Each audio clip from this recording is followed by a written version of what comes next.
Fala gurizada, tudo tranquilo? Como é que vocês estão? Vocês também? Espero que todos estejam bem. Mais um vídeo aqui para o nosso canal e hoje vamos trabalhar um pouquinho, mais alguns pontos lá do debate entre o César Cavalcante e o professor e pastor Ivan Santos lá no Fora da Caixa, o debate do pastor Juliano Fraga. Mas antes disso, curta, compartilha, comenta, se inscreve no canal, ativa os sininhos para receber as notificações e vem com a gente para ouvir aí César Cavalcante mais alguns erros e vamos trabalhar de uma forma mais didática aqui para você ver que todo pós-tribulacionista ele vem pressupondo coisas erradas para o debate e deveria, na verdade, conceituar e expor as coisas de uma forma clara e objetiva para que o debate tenha o mínimo de valia para aqueles que estão ouvindo.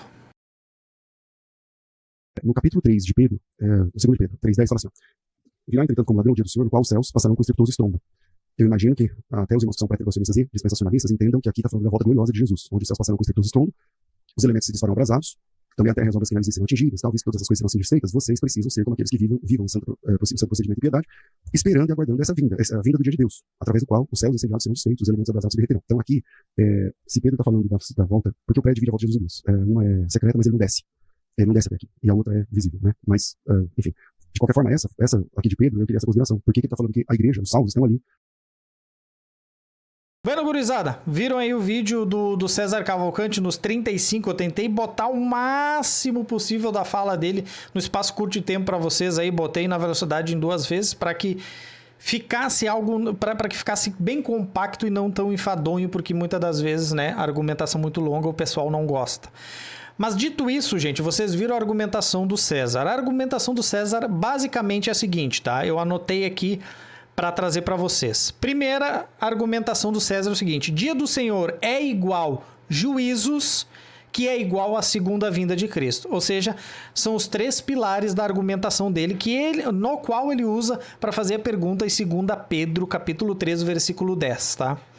Mas veja bem, dia do Senhor igual juízos igual segunda vinda, tá? Esse é o pressuposto do César Cavalcante. Mas é importante a gente observar o seguinte: o César, ele vem com o pressuposto dele definido, tá? Ele já vem com o pressuposto, ele não define no debate. Ele já vem com o pressuposto definido, não levando em conta a concepção do que é o dia do Senhor para o dispensacionalista pré-tribulacionista e faz a pergunta sobre a perspectiva do que é o dia do Senhor para ele. Você está me entendendo? A apologética dele aqui, a pergunta é totalmente obsoleta.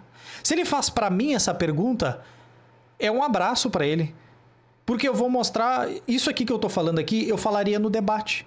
Eu digo, meu amigo, você está fazendo uma pergunta aqui e afirmando, trazendo afirmações que dia do Senhor é igual juízo, somente, que é igual à segunda vinda de Cristo Jesus, e faz a pergunta em cima de 2 Pedro 3,10, que nem está falando da segunda vinda para nós pré-tribulacionistas dispensacionalistas, pelo menos na grande maioria, mas está falando do final do milênio, onde os elementos serão abrasados, se destruirão e nós vamos para o novo céu e para a nova terra. Mas eu não vou tratar a exegese do texto agora, só num outro vídeo. Então eu já quebraria a argumentação dele aí. Ele fez uma pergunta da ótica dele. Ele está imaginando, olha, eu acho que dia do Senhor é igual juízo, que é igual segunda vinda, então eu vou usar o texto de 2 Pedro 3,10. Então note, a pergunta dele não faz sentido. Não faz sentido. E esse é um erro gravíssimo nos debates. As pessoas não estabelecem pressupostos. Ou, se ele não quisesse estabelecer o pressuposto, sabe o que ele deveria fazer? Ele pegar autores dispensacionalistas pré-tribulacionistas que trabalham o 2 Pedro 3,10 e fazer uma pergunta dentro da ótica de algum dispensacionalista pré-tribulacionista de renome e fazer uma pergunta baseada no que os dispensacionalistas entendem, seja sobre o dia do Senhor ou seja especificamente sobre o texto 2 Pedro 3,10. Isso seria fazer uma apologética. Isso seria fazer uma pergunta correta em um debate. Mas o nível teológico brasileiro é tão ruim que eles não sabem fazer perguntas. Isso não é um problema só da pessoa do César, tá, gente? Isso aí é 99,9% dos debates de teologia que a gente vê. Ninguém mais pergunta baseado em bibliografia do oponente. Perguntas baseadas no que eu imagino. Eu imagino que o texto diz A, eu imagino que o dia do Senhor seja B, então eu vou fazer a minha pergunta dentro disso. Não, tá errado. Teologia se debate pegando as crenças do oponente, definindo as crenças do oponente, apontando os erros e fazendo pergunta em cima dos erros. É isso. Tá, gente? Então eu queria que vocês entendessem isso. A forma correta de se insurgir apologeticamente contra um adversário é a seguinte: defina os termos. Uma vez definidos os termos, faça a pergunta sobre os termos definidos. Porque senão a tua pergunta se torna obsoleta. Eu volto a dizer, se essa pergunta fosse feita para mim, acabou o debate ali mesmo.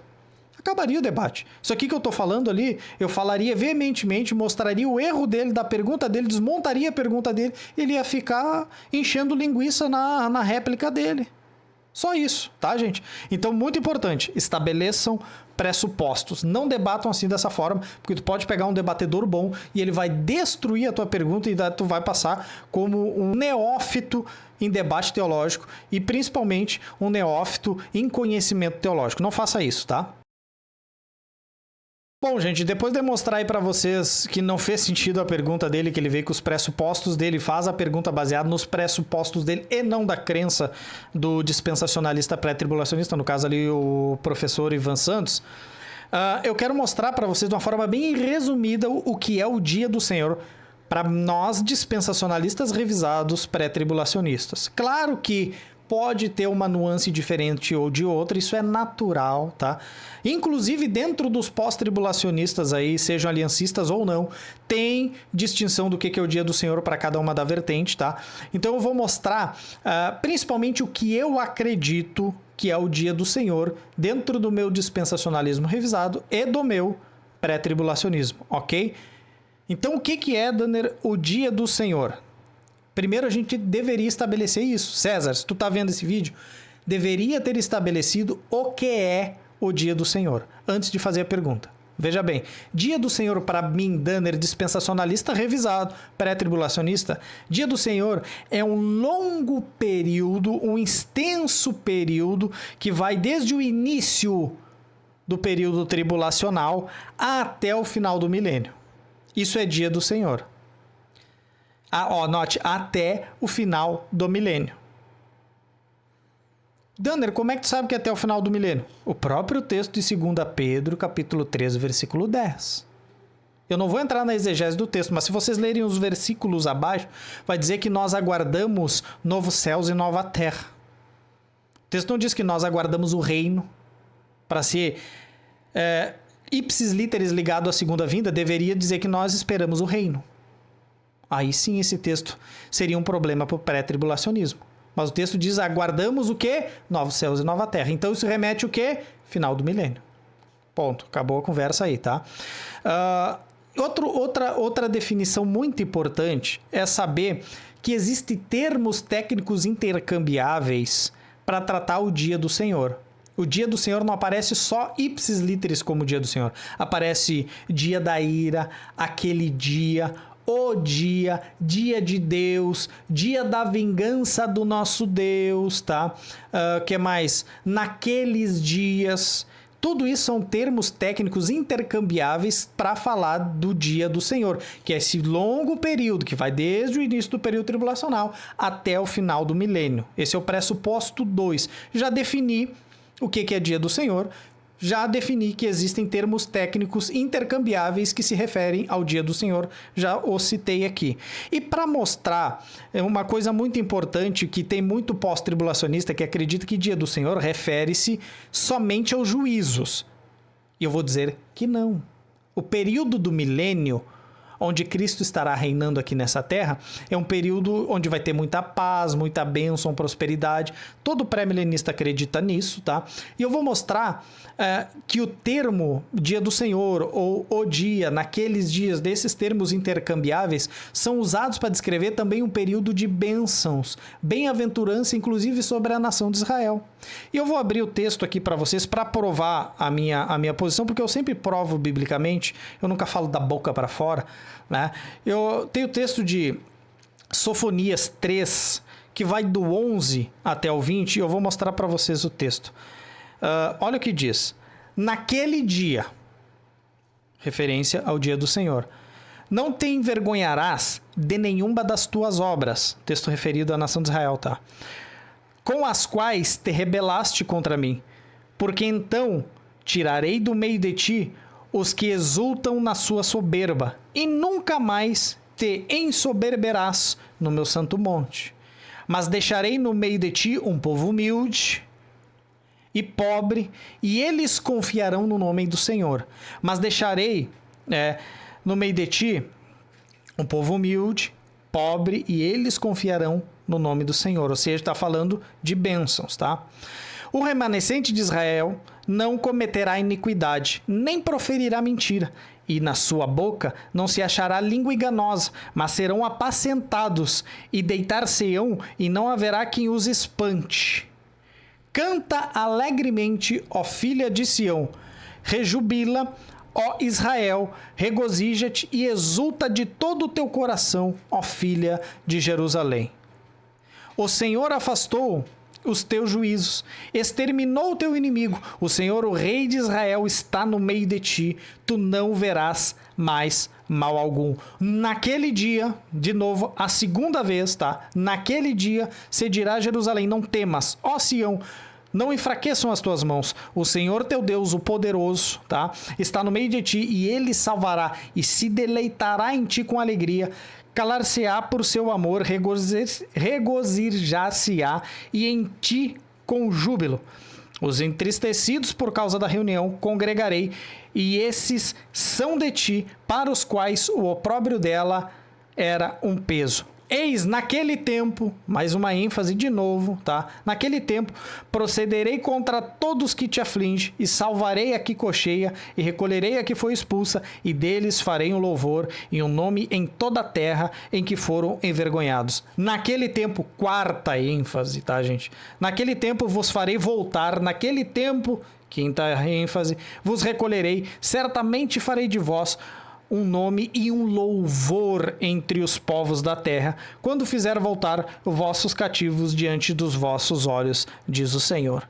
Então, gente, será mesmo que o dia do Senhor, aquele dia, naquele dia, o dia, naquele tempo, que são termos intercambiáveis para falar do dia do Senhor, será mesmo que ele fala somente de juízo? Então, a definição pós-tribulacionista já está errada. Deveria ter sido debatido isso. Provei com o texto bíblico que o dia do Senhor fala de bênçãos sobre a nação de Israel, como eu acabei de ler aqui em Sofonias capítulo 3, a partir do verso 11 até o final do capítulo, que é o versículo 20. Então, gente, eu queria mostrar nesse primeiro vídeo todos esses erros. Não foi apologético, não definiu os termos, jogou os seus termos como uma verdade absoluta, quando na verdade, ele deveria sentar e primeiro definir o que é o dia do Senhor para ti, que pode ser uma perspectiva diferente da minha. E quando eu faço uma pergunta baseada na minha perspectiva e não na tua perspectiva, a minha pergunta se torna totalmente inútil e não serve para o debate acadêmico. Então, gente, mostrei a incoerência do César, defini o que é dia do Senhor, mostrei os termos intercambiáveis e utilizei o texto bíblico como base da minha afirmação de que vai desde o início do período tribulacional, que é ponto pacífico entre pré e pós, até o final do milênio, porque eu estou descrevendo aqui um texto dentro do milênio que é usado naquele dia, o dia do Senhor, para definir bênçãos sobre a nação de Israel. Ou seja, a pergunta do César Cavalcante é totalmente obsoleta e não faz sentido nenhum com o que o dispensacionalismo pré-tribulacionista ensina. Ele deveria primeiro estudar o que o pré-tribulacionismo ensina para depois se insurgir apologeticamente. Mas se tu ficou até agora aqui, curta, compartilha, comenta, se inscreve no canal e ajuda a gente a levar o canal até mais pessoas. Muito obrigado pelo grande número de visualizações que nós tivemos. Em 2 dias nós tivemos mais de 1.500 visualizações no canal. Isso nunca aconteceu aqui no canal. E vocês são a força motriz que nos ajudam a levar o canal até mais pessoas. Dito isso, gente, muito obrigado. E vai ter mais partes, porque eu tratei o primeiro ponto. Eu trabalhei 4 pontos nesse videozinho do César Cavalcante. E daqui um pouco, quem sabe, chega esses vídeos aí pra vocês. Valeu, gurizada. Fui!